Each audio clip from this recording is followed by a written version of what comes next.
श्रोतेहो नमस्कार. ज्ञान कायद्याचं या कार्यक्रमात मी रेडिओ मित्र संकेत चक्रदेव आपल्या सर्वांचं मनापासून स्वागत करतो. गेले 2 भाग आपण माहिती घेतोय the sexual harassment at workplace prevention prohibition and redressal act 2013 अर्थात पॉश ॲक्ट 2013 या कायद्याविषयी. आणि त्याबद्दल आपल्याला माहिती देत आहेत रत्नागिरीचे प्रथितयश वकील ॲडव्होकेट अमित अनंत शिरगावकर. शिरगावकर सर आजसुद्धा आपल्या स्टुडिओमध्ये उपस्थित आहेत आणि या कायद्याविषयी आणखी माहिती ते आज आपल्याला देणार आहेत. वकील साहेब नमस्कार, तुमचं स्टुडिओमध्ये स्वागत. नमस्कार सर, मागच्या 2 भागांमध्ये आपण या कायद्याविषयी खूप माहिती घेतली आहे. सर, गेल्या भागामध्ये आपण या कायद्याविषयी जी माहिती घेतली आहे त्याचा एक थोडासा सारांश श्रोत्यांना सांगावा. आपण गेल्या वेळेस लैंगिक छळाची तक्रार कुठे करता येईल हे सांगितलेलं होतं. त्यानंतर एखाद्या महिलेने जर एखादी तक्रार केली आणि त्या महिलेला जर वाटलं की ती तक्रार पुढे चालवली जाऊ नये किंवा त्याच्यामध्ये जर तडजोड होण्याची शक्यता असेल तर समेट कशी घडवून आणता येईल त्याच्यामध्ये हे आपण पाहिलं. नंतर तक्रारीमधील चौकशी कशी केली जाईल हे एक आपण पाहिलं होतं. आणि काही गोष्टी आहेत की चौकशी प्रलंबित असताना त्या ठिकाणची कोणती कारवाई आपण केली गेली पाहिजे हे देखील आपण पाहिलं होतं. सर, आता आपण उर्वरित माहितीकडे वळूया. समितीने चौकशी पूर्ण केल्यानंतर चौकशी अहवाल कोणाकडे सादर केला जातो? आता आपण ह्या कायद्यातले सुरुवातीपासूनच पाहत आलो की इंटरनल कमिटी आणि लोकल कमिटी ह्या 2 कमिट्या खूप महत्त्वाच्या आहेत या कायद्यामध्ये. आणि त्याच कमिटी हे ह्या कायद्यानुसार मुख्य काम करणार आहेत. आता ह्या कमिटींचाकडे एखादी तक्रार आली, तक्रारीची चौकशी झाली की चौकशी पूर्ण झाल्यानंतर चौकशी ज्या दिवशी पूर्ण होईल त्या तारखेपासून 10 दिवसांच्या आतमध्ये ह्या कमिटी आहेत त्या जिल्हाधिकाऱ्यांकडे त्यांचा जो अहवाल आहे तो देणार आहेत. आता त्याच्यापुढे अशी एक गोष्ट आहे की समजा ही कमिटी चौकशी करत असताना प्रत्येक वेळी आपला जो प्रतिवादी असेल किंवा जो समोरची व्यक्ती असेल, सामनेवाला असेल, तो प्रत्येक वेळी दोषी असेल असंच नसेल.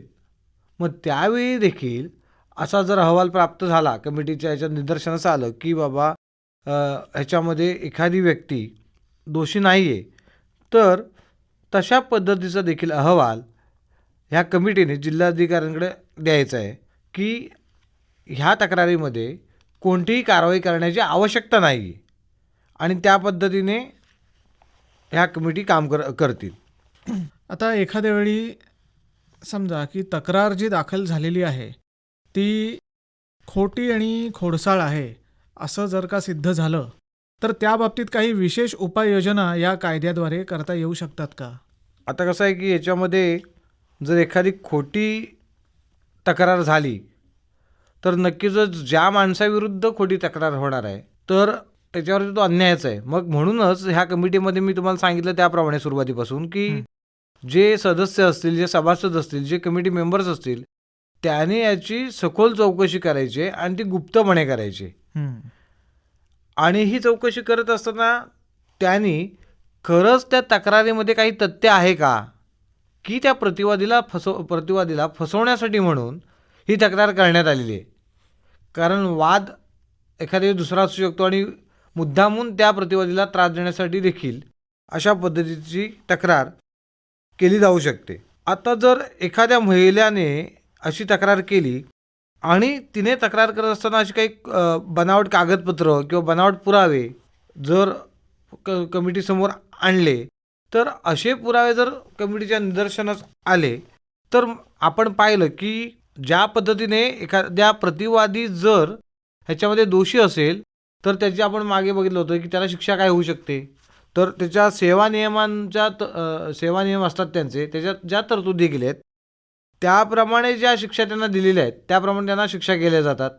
त्याचप्रमाणे एखादी जर तक्रार खोटी केली तरी देखील जी महिला खोटी तक्रार करणार आहे तिला देखील तिच्या सेवा नियमामध्ये जे लिहिलेलं असेल, ज्या तरतुदी असतील त्याप्रमाणे तिला देखील ह्या कमिटी जिल्हाधिकाऱ्यांकडे शिफारस करू शकते आणि तिच्यावरती तशा पद्धतीने कारवाई करू शकते.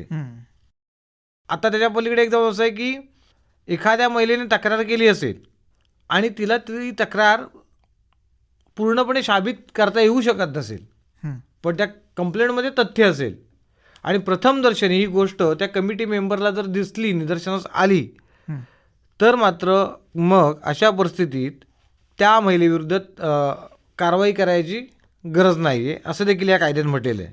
हं, आता त्याच्या पुढे जाऊन असं म्हणता येईल की ही कमिटी ज्यावेळीस अशा पद्धतीचं तपास काम करत असेल हं, की तक्रार झाली ती खरी आहे खोटी आहे, तर अशा पद्धतीमध्ये एखाद्या व्यक्तीने म्हणजे एखादा साक्षीदार असेल, तिथला कामाच्या ठिकाणची एखादी व्यक्ती असेल आणि ती याच्यामध्ये साक्षीदार असेल आणि तिने जर खोटे दस्तऐवज तयार केले, बनावट कागदपत्र दिली आणि त्या महिलेला सपोर्ट करण्याचा प्रयत्न केला, तर जो साक्षीदार असेल आणि तो देखील बनावटपणा करतोय म्हणून त्याला देखील जे सेवा नियम आहेत त्यातल्या ज्या तरतुदी आहेत त्याप्रमाणे शास्ती करण्याचा अधिकार या कमिटींना दिलेला आहे. हं. आता उद्या तक्रार दाखल झाली, तक्रारीची चौकशी झाली आणि त्यानंतर गुन्हा साबितही झाला, तर मग त्यानंतर नुकसान भरपाई जी मिळणार आहे ती कुठल्या आधारावर दिली जाते किंवा तशी काही तरतूद या कायद्यामध्ये आहे का? हो, ह्या कायद्यामध्ये तशी तरतूद आहे की नुकसान भरपाईचे निर्धार म्हणजे नुकसान भरपाई कुठच्या क्रायटेरियानुसार द्यावी हं, हे देखील या कायद्यामध्ये नमूद आहे. म्हणजे लक्षात घ्या तुम्ही, ज्यावेळीस खरंच अशी तक्रार एखाद्या महिलेवरती होत असेल, हं, त्यावेळीस तुम्ही आज पाहत असाल की आपण सुरुवातीपासूनच हे बोलतोय की महिला ती तक्रार द्यायला पुढे येत नाही, कारण तिला समाजाकडून होणाऱ्या त्रासापेक्षा अशी तक्रार केल्यामुळे तिच्या घरच्यांकडून देखील त्रास होऊ शकतो. हं, आणि अशी तक्रार केल्यानंतर जर तिला नुकसान भरपाई देण्याचं ठरलं, तर जी समिती आहेत त्या महिलेला जो काही झालेला त्रास आहे ह्या गोष्टींमुळे, म्हणजे तिच्या ऑफिसमध्ये जो काही क्लेश निर्माण झाल्या, तिच्या अंतर्गतच्या काही वेदना असतील, यातना असतील आणि तिला जे काही भावनिक दुःख झालं असेल, ह्या सगळ्या गोष्टींचा विचार करून तिला या कायद्यानुसार नुकसान भरपाई दिली जाऊ शकते. तसंच अशा प्रकारची घटना घडल्यामुळे तिच्या कामावरती काय परिणाम झाला असेल, म्हणजे तिच्या कामाच्या ठिकाणी तिला नोकरीतली काही जी संधी आहे त्या संधीमध्ये जर तिला काही लॉस झाला असेल, तरी देखील तो लॉस भरून देण्याची तरतूद ह्या कायद्यामध्ये आहे. आता एखादी व्यक्ती किंवा एखादी महिला, म्हणजे व्यक्ती म्हणूया नको, महिलाच म्हणूया किंवा महिलांशी रिलेटेड कायदा हा, तर अशी महिलेवरती जर एखादा अन्याय झाला आणि तिला शारीरिक किंवा मानसिक उपचार घ्यावे लागले, तर त्याच्यासाठी जो येणारा खर्च आहे मानसिक उपचार आणि शारीरिक उपचारासाठी, हे देखील देण्याची तरतूद ह्या कायद्यामध्ये आहे. आता ह्या ज्या गोष्टी आहेत, तर प्रतिवादीची आर्थिक म्हणजे ज्यांनी गुन्हा केला आहे त्याची आर्थिक कॅपॅसिटी किती आहे ह्याच्यावरती ही नुकसान भरपाई किती द्यावी ते ठरणार आहे. त्याच्यानंतर ही जी नुकसान भरपाई आहे की ती रोख स्वरूपात, म्हणजे जी की आता समजा एखाद्या कमिटीने ठरवलं की रोख स्वरूपात द्या, तर रोख स्वरूपात किंवा टप्प्याटप्प्याने ही नुकसान भरपाई त्या पीडित महिलेला किंवा व्यथित महिलेला मिळू शकते या कायद्यानुसार. एखादी तक्रार दाखल झाल्यानंतर त्याबाबतची माहिती आणि संबंधित कागदपत्र यांची मागणी जर एखाद्या त्रयस्थ व्यक्तीने केली, तर त्या त्रयस्थ व्यक्तीला ते कागद मिळू शकतात की नाही मिळू शकत? तर आपण पाहिलं आहे की ह्या कमिट्या स्थापन करताना देखील असा विचार केला आहे की जास्त लोकांना या कमिटीत घेऊ नये. जी वरिष्ठ लोक आहेत, म्हणजे महिला वरिष्ठ आहे पदावरती, तिला प्रिसाइडिंग ऑफिसर बनवावं किंवा अध्यक्ष पण ज्या असतील त्या महिलाच असाव्यात आणि ह्या ज्या काही गोष्टी होतील त्या गोपनीय राहाव्यात, ह्याकरता या कमिटींची स्थापना. म्हणजे ज्या महिलेवरती अत्याचार झाला आहे त्या महिलेची बदनामी समाजात जास्त प्रमाणात होऊ नये असा उद्देश या कायद्याचा दिसतो. तर इतर कायद्यांमध्ये जर आपण बघितलं की आता आपल्याला जर एखाद्या कलेक्टर ऑफिसमधली किंवा तहसीलदार ऑफिसमधली एखादी माहिती पाहिजे असेल आणि ते ओपन डॉक्युमेंट असेल, तर आपण जाऊन तिथे माहितीच्या अधिकाराखाली किंवा एखादा अर्ज केला तर आपल्याला ती माहिती उपलब्ध होते.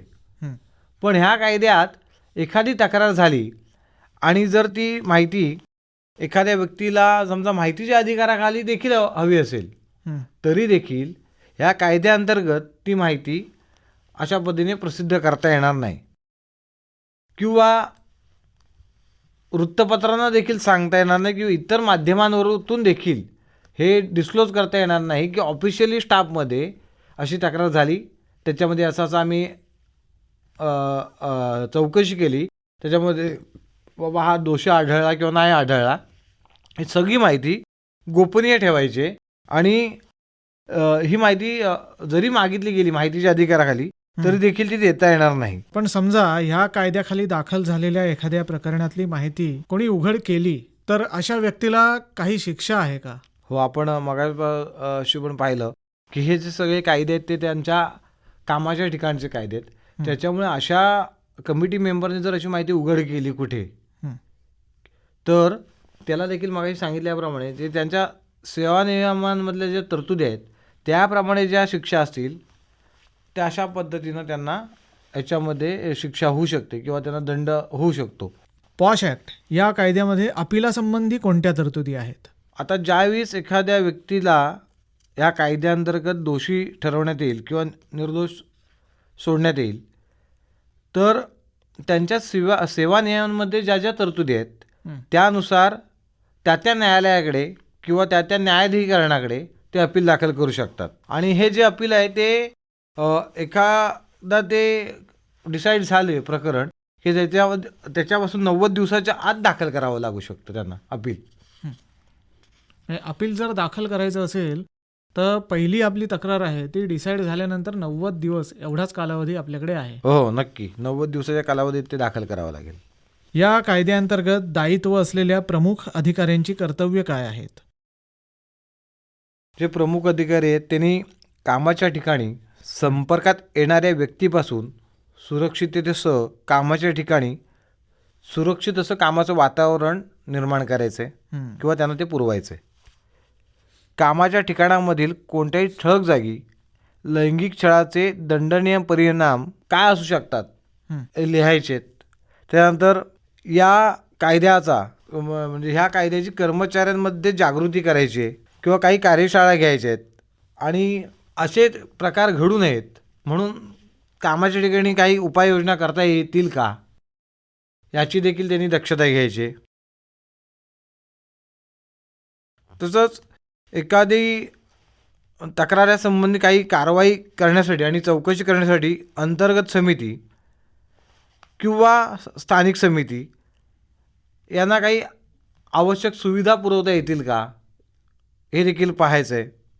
अशा पद्धतीच्या ज्या काही गोष्टी की समाजामधून काही गैरवर्तन घडू नये किंवा कामाच्या ठिकाणी काही गैरवर्तन घडू नये अशा गोष्टी हे जे कोण प्रमुख अधिकारी असतील ते कशा पद्धतीने आपल्या कामाच्या ठिकाणी होणार नाहीत याची काळजी म्हणजे याची काळजी त्यांनी घेतली पाहिजे असं या कायद्यामध्ये नमूद आहे. या कायद्याची अंमलबजावणी होण्यामध्ये जिल्हाधिकाऱ्यांचा जो रोल आहे तो खूप महत्त्वाचा आहे. तर या कायद्याच्या अनुषंगाने जिल्हाधिकाऱ्यांची कर्तव्य काय आहेत?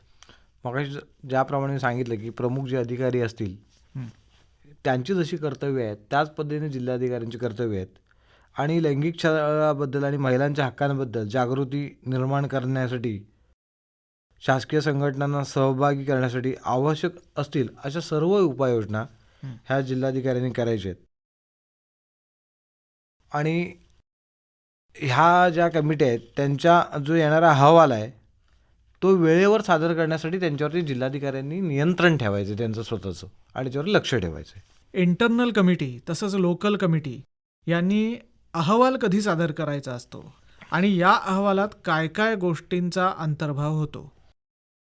आता अंतर्गत समिती आणि स्थानिक समिती प्रत्येक वर्षामध्ये त्यांना ज्या ठरवून दिलेली वेळ आहे किंवा ठरवून दिलेले जे नियम आहेत की ह्या नियमांनुसार किंवा ह्या वेळेत तुम्ही तुमचे अहवाल सादर करा त्यावेळेस ते त्यांचे अहवाल हे जिल्हाधिकाऱ्यांकडे सादर करतील किंवा एखाद्या जिल्हाधिकाऱ्यांनी जर नियुक्ती केली असेल एखाद्या अधिकाऱ्याची तर त्यांच्याकडे ते त्यांचे अहवाल सादर करतील.